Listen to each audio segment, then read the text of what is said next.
in a small East Coast city that had somewhat of a reputation for crime, danger. However, the neighborhood I lived in was usually considered one of the good neighborhoods. It was close to the city's university, and was mostly students living there, especially on the street my building was on. My building was a huge 4-story townhouse, if you can really call it that. It was really a mansion as a whole, built in 1895. The architecture was really awesome. Built-in bookshelves and huge mahogany pocket doors that slid into the walls. Anyway, the building wasn't exactly in mint condition. My landlord was pretty lazy. He would always come by and check up on things, and make promises to get stuff fixed, but never really got around to doing much of anything. The apartment I was renting was on the first floor. My front door immediately on the left, as you walked in the building's door to the street.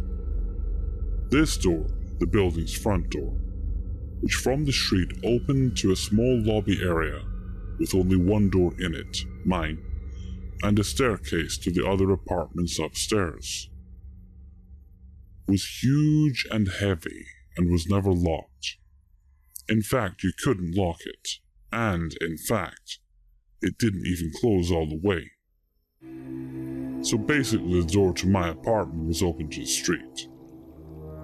I asked my landlord countless times to please do something about the front door, but he never did anything. Well, one night, I was getting home from work and it was very late, about 3:45 a.m. I worked as a pizza delivery driver at a place that was open really late every night, and I was just sitting on my couch, watching a little TV before I went to bed. I had also gotten totally naked, something I truly loved being able to do considering I lived alone. Anyway, not 10 minutes since I'd gotten home and sat down, I hear 3 slow knocks at my door. I'm thinking, who the fuck would be at my door at this hour? What could they possibly want? Why didn't I hear the building's front door open like I normally do? Young and naive, I was half scared and half intrigued. I put a robe on and slowly crept towards the door, which, by the way, was literally right next to the couch where I was sitting. At this point in time, my door didn't have a peephole, so I just kind of take a leap of faith and open the door. When I did, a tall, emaciated, middle-aged man stood staring down at me, with low eyes and a grin. He was wearing all black, many layers, and a big black trench coat. The first thing he said was, "Can I come in?" With the door barely open, I got a deep pit in my stomach and just went, no man, what's up?" He just stared into my eyes for a second, clearly disappointed, and then said, "I've seen you around," and started to grin again.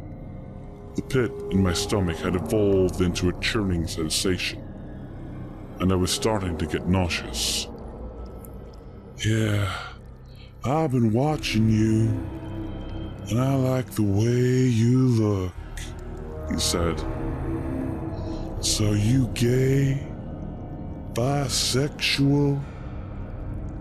I was just like, "I don't know, but it's late and I'm going to go to bed. Bye." He kind of nodded and lingered for a second, as did I, watching to make sure I saw him leave the building. Once he did, I closed the door, locked it, and stood with my hand still on the knob for a good minute at least. After I snapped out of my shock, I ran over to my couch and pushed it up against the door. I ended up sleeping on the couch that night, even though it was right there. It just made me feel safer, like I could hear if something happened. Well, nothing happened that night. It wasn't until about a week later, on one of my nights off from work, I was sitting around my apartment, winding down by myself, after I had had some friends over, drinking and smoking a little bit, as college kids will do. All of a sudden, I heard a weird rattling noise coming from across the room. So I turned off the music I was playing, to find out that it was coming from none other than my front doorknob. I looked at it for a second, and saw that both the knob and the top lock were jiggling. Someone was trying to get in. Like a deer in the headlights, I was frozen, staring at things wiggle and shake, until I started to see the top lock actually budge and start to turn. I leapt up from my chair and soared to the door, grabbing tightly on the lock and forcefully twisting it back to being locked. The jiggling of the lock and knob stopped for a second because whoever it was clearly knew now that I knew.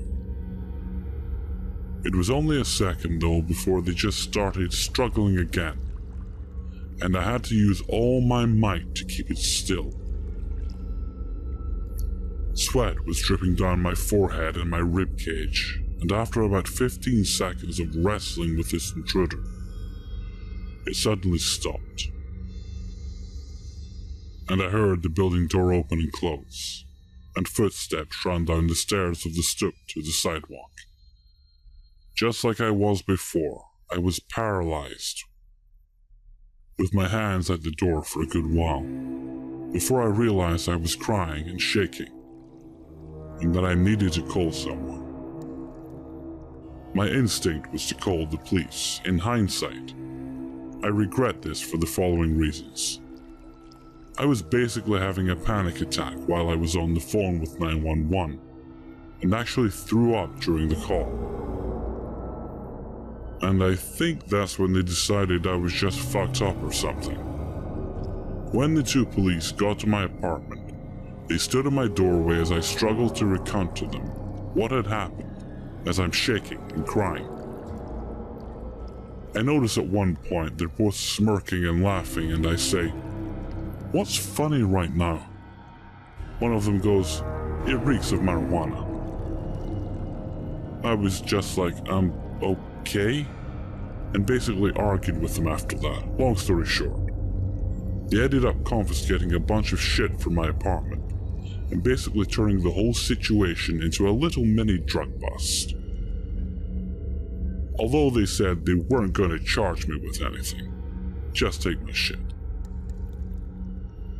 Nothing about this attempted break-in besides keep your door locked. I was devastated and felt so helpless. I hate to make this story so long, so I'll try to keep the last part short. Basically, this same scenario happened one more time, about 2 weeks from the last time. Only instead of calling the police, I called my dad, who raced down in an hour. 2-hour drive from his house to this place, with a crowbar up his sleeve. Unfortunately, by the time he had gotten there, whoever it was had already left. They didn't struggle very hard this time.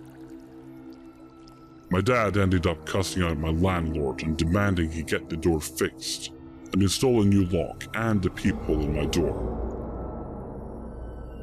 He did make this happen within a reasonable amount of time, and I also got one of those bars you wedge between the doorknob and the floor, as well as an aluminum baseball bat to protect myself with, so I felt a lot better from then on. Needless to say though, I ended my lease for that apartment a month early, and never moved back to that street.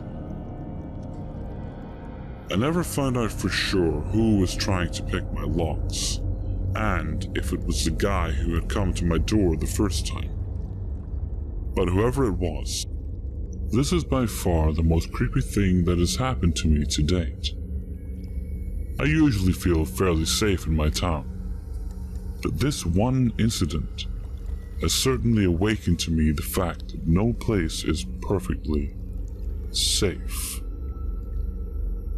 It was this New Year's Eve just gone, when my friend called me and asked if I wanted to go to the New Year's Eve festival at the beach with her and her boyfriend. Being the kind of person who normally just stays at home and does nothing special for this particular holiday, I of course agreed. Every New Year's Eve, my town holds a festival at the beach in celebration. Rides and games are set up, bands play live music, clubs hold late night fancy dress parties, and at midnight on the dot, a series of firework displays are put on for the public. Normally, thousands of people turn up, so the beach can get quite loud and crowded, but it's still a pleasant atmosphere all round. Before hanging up, my friend Jess asked me if I will pick up her and her boyfriend Tyler on the way to the beach. She also lets me know that one of her other close friends is coming along, and that we should go straight to her unit so that we can walk down to the festival together. I tell Jess no problem, and then go to get ready. In about half an hour I'm ready. I do not yet have my license, so I asked my dad if he would pick up my friends and drop us all off. He agreed.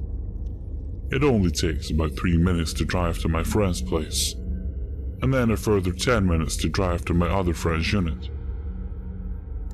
My other friend Haley lives in a small 2-bedroom unit with her mother.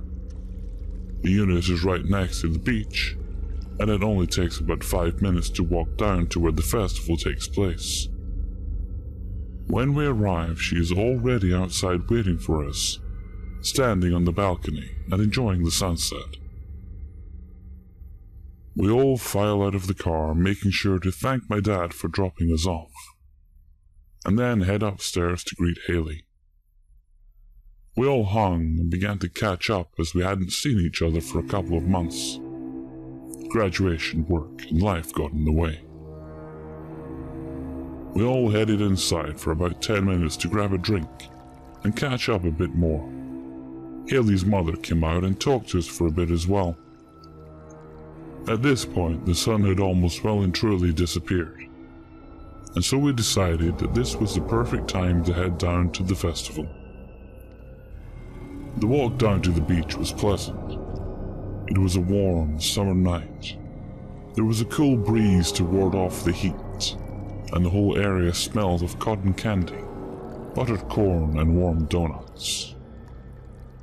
We spent the first few hours going on rides together, and then we went and bought some food and sat down on the sand to eat it. So far, the night was amazing. As usually, whenever I went out with my friends, there was always a parent with us. No parents this time. It felt great. Felt like freedom. After eating, we went up to the stage where the live bands were playing and danced for about an hour. There were plenty of classics being played, such as YMCA, Time Warp, and various hits from Grease. All in all, it was a really fun time.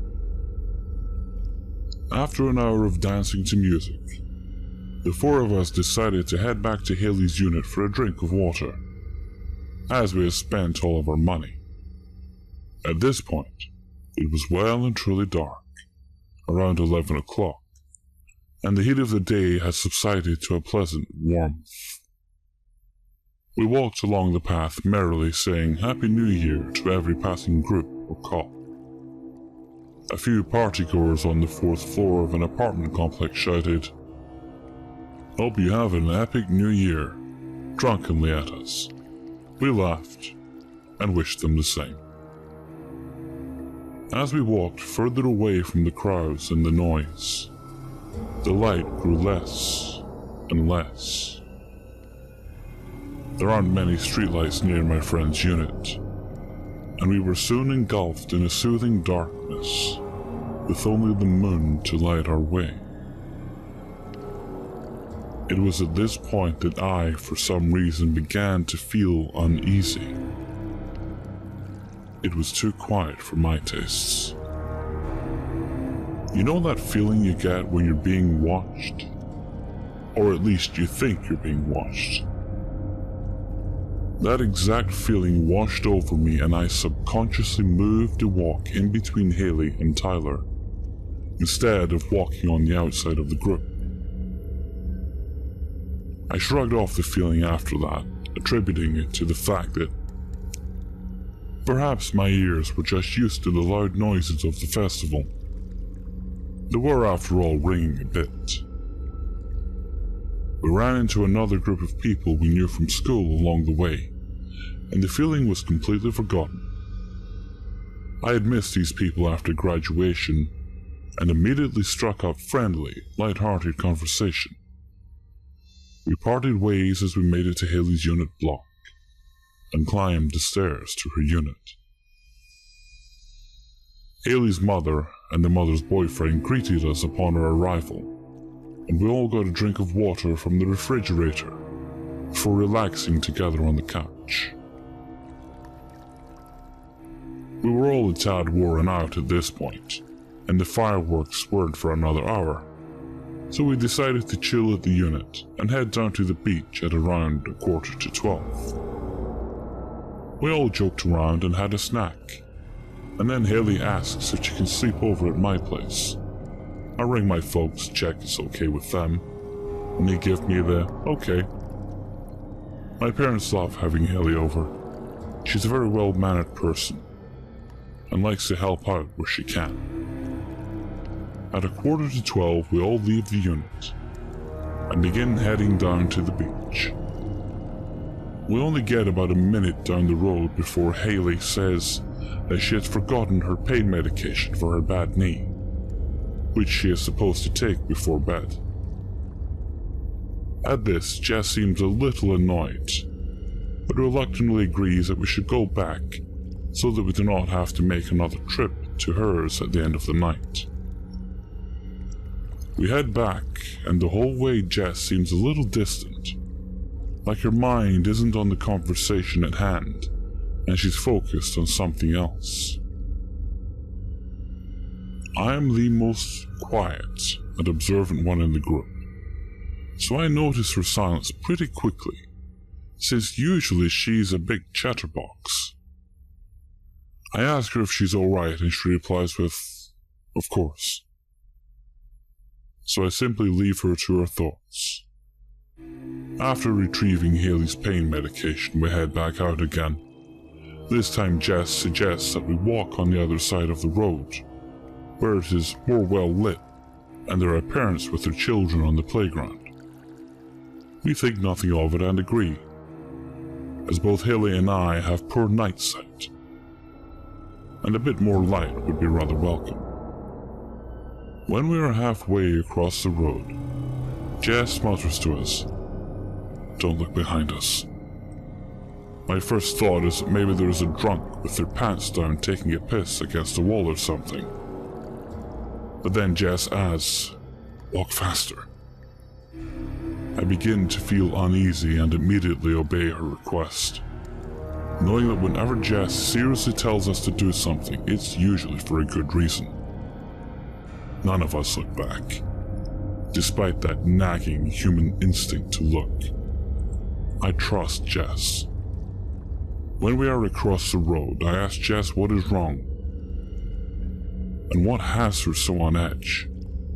She replies to me, "There's 3 guys in black hoodies following us. I recognize them from earlier." Earlier? I think to myself, puzzled. And then Jess explains that she saw those same 3 men, they had to be men, they were tall and bulky, when we came to the unit for water earlier. A chill runs down my spine at this, and I realize that my sense of being watched probably came from those men.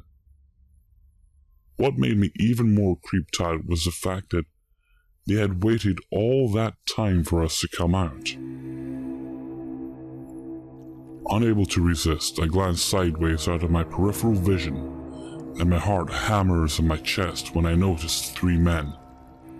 They are indeed rather pointedly following us, and they have their hoods zipped up all the way to their chins. This would not be so unusual if not for the fact that it was a hot night. There was no need for a hoodie or any kind of jacket, and they were wearing bandanas over their mouths and noses. I could not make out either of their facial features. This scared me.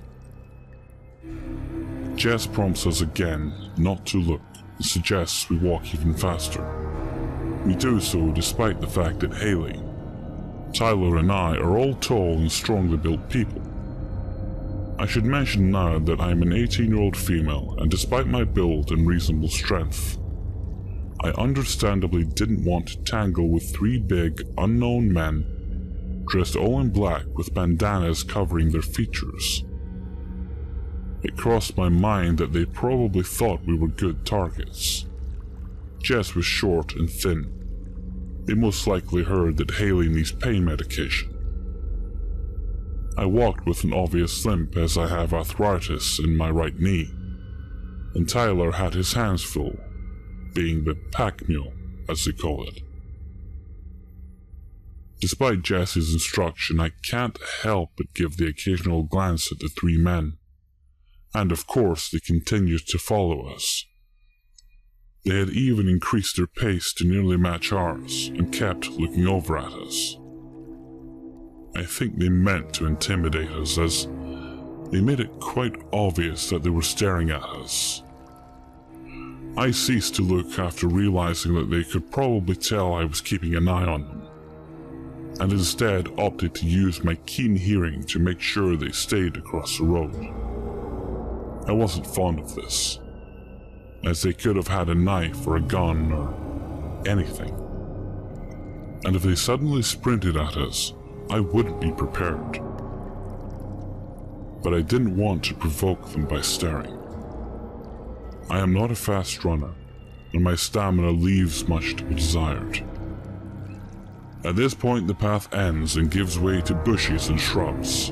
The bushland is quite easy to go around, but doing so would mean moving closer to the unknown men following us.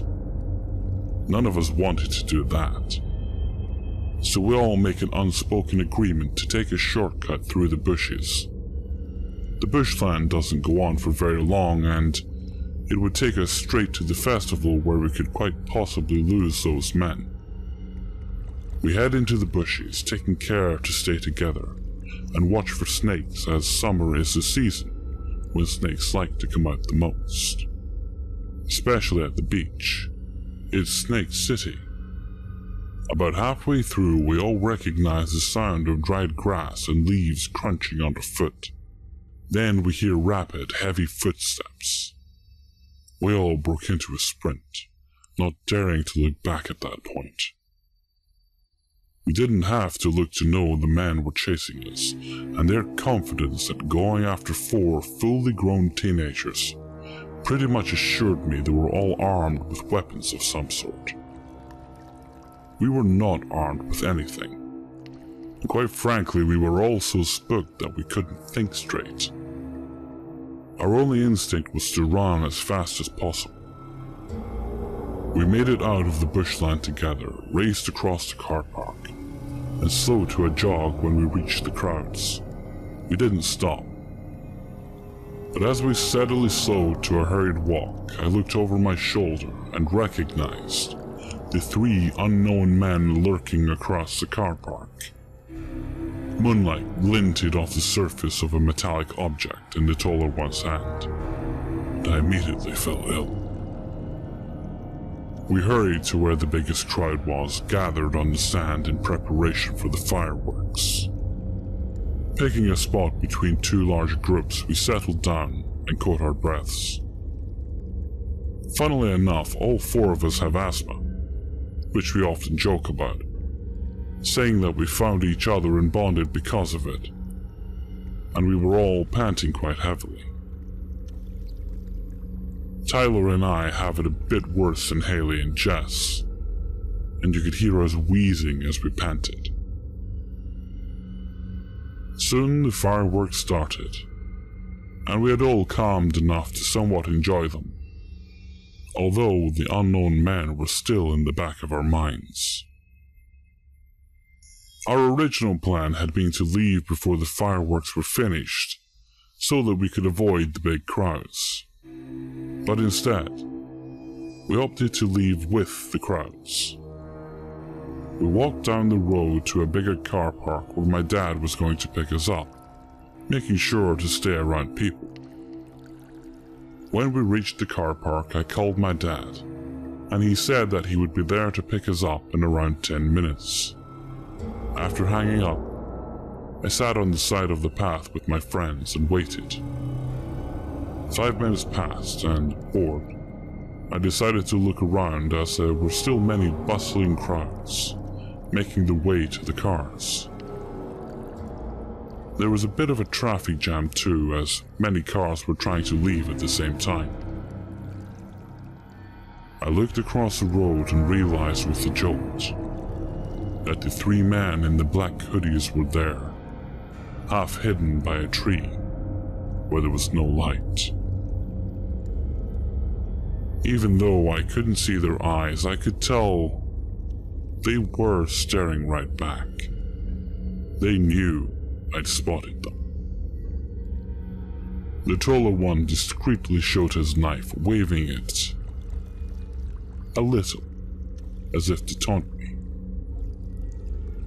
Then he raised it to his throat and made a slow, mock slicing motion. I quickly told my friends and we moved to a different spot, making sure to stay in the light and stay in sight of people. My dad arrived soon after and we all quickly climbed into the car. None of us spoke a word of what happened, and since then, I haven't had any issues with anyone following me or my friends. It still gives me the creeps though. Whoever those men were, their intentions could not have been good.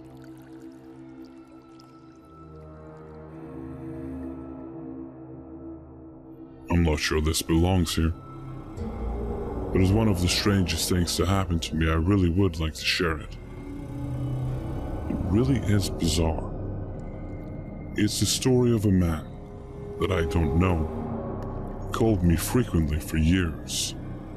The start. It started mid-9th grade. I wasn't especially popular, so I never bothered to silence my phone in class. But that day I got a call from Restricted and got in some trouble. When I left class I saw a voicemail. I naturally assumed it was a prank call. The voicemail was mostly in Spanish with some "I love yous" thrown in since it was restricted. I ruled out a wrong number and I assumed it was a very lame prank call. I was actually a pretty lonely kid though, so I appreciated the attention. Just as I finished checking the call, I got another. I asked him who it is, and he doesn't seem to understand. I tried to ask in Spanish as well. He switched entirely to broken English, and more or less just replies in yeses or nos, and intrigued sounds, and always, very genuinely, says he loves me. I run with the lame prank call idea, but the calls never let up, and he never said much besides listening to what I say, responding with some sort of sound, and saying how much he loved me. The progression. As time went on, I decided it couldn't be a student. This man had called at all hours, during class, during dinner, while I slept, etc. Sometimes I'd get over like 50 calls a day, at seemingly random intervals. Just every few minutes, sometimes naturally. I'd get angry. I'd scream and threaten him. I'd say like, "No llama, policía, no quiero, por favor, pare, no más." He'd just plead that he loved me. Mostly though, I grew accustomed to it. I usually ignore it and delete the voicemails. Also, I was pretty depressed during those times, so sometimes I'd just answer and talk. He didn't seem to understand, so I'd just cry to him sometimes. As usual, he'd respond with, "Oh, yes, I love you," and the like. I eventually made friends and got a boyfriend. They asked about the calls. I joked that it was my weird Spanish stalker. They, at first, assumed it was a prank. I let them speak to the guy. They quickly thought it was very creepy and told him never to call back. He always did. And yes, by then, my phone was almost always on silent. The resolution. After 2 years, the calls slowed down. Maybe I'd get 1 or 2 a week or something. But then it started picking up again, and I had had enough. I went back to the anger. I, in my best Spanish, told him to back off. I went vulgar. I went loud. I told him this was in no way welcomed, and that I'd make sure he got in trouble. I told him it was stalking, etc. Nothing changed. No reaction more than a pouting sound, insisting that he loves me. I found a free trial of some app thing that unblocks a blocked number. I forget how. Something where it calls them back after they hang up. 800 numbers use it or something. Well, I found his number, and it had a familiar area code, but no number I recognized. They lived perhaps 30 minutes away from me, outside of my school district though. Creepy. Well, I called him. He picked up and didn't say anything. I told him I found his number and that I called the cops on him. I didn't. Then I blocked him. The aftermath. I posted the number on Facebook, asked if anyone knew him. I offered rewards. I went through everyone in my contact list I knew, and never found out who it was. I don't think I'd ever meet him. No idea how he got my number, or why he kept calling for years. Really, he must not have had a job or anything, or slept much. Wow, this was all years ago, but I still think it's a really weird, unresolved thing. Recently, I asked my boyfriend, who knows Spanish, to call the number. I went back through my Facebook post to find it. A lady answered. As soon as my boyfriend spoke, she said not to call and hung up. He called back and she just picked up and hung up the phone.